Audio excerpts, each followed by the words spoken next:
আসসালামু আলাইকুম প্রিয় বন্ধুরা, আপনারা কেমন আছেন? আশা করি সবাই ভালো আছেন। আপনাদের দোয়ায় আমিও ভালো আছি।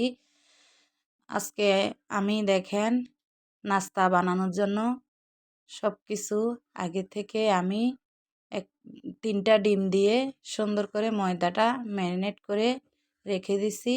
কিছুক্ষণ পর আবার আটাটা দেখি রেডি হয়েছে। ওইখানে আটাটা সুন্দর করে ডো করে একটা একটা করে রুটি বেলে নাস্তাগুলা ডিমের নাস্তাগুলা আমি একটা একটা করে ছুরি দিয়ে কেটে নিচ্ছি। কেটে সুন্দর করে একটা ননস্টিকের ফ্রাই প্যান চুলা বসাইয়ে ওইখানে একটু তেল দিয়ে দিছি। তেলটা গরম হওয়ানে পিঠাগুলো একটা একটা দিয়ে দিছি। দেখেন পিঠাগুলো ফুলে কেমন হয়েছে, দেখেন আপনারা কত সুন্দর হয়েছে।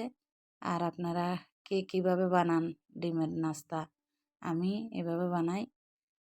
পিঠাগুলো সবগুলো রেডি করে আপনারাও দেখাবো। দেখে সবাই কমেন্টে জানাবেন কেমন হয়েছে। পরিবেশন করে আপনারা সবাইকে দেখাবো। দেখে কমেন্টে জানাবেন, লাইক কমেন্ট শেয়ার করবেন, বেশি বেশি লাইক করবেন, ফলো দিবেন। ফলো দিয়ে সবাই পাশে থাকবেন। আসসালামু আলাইকুম।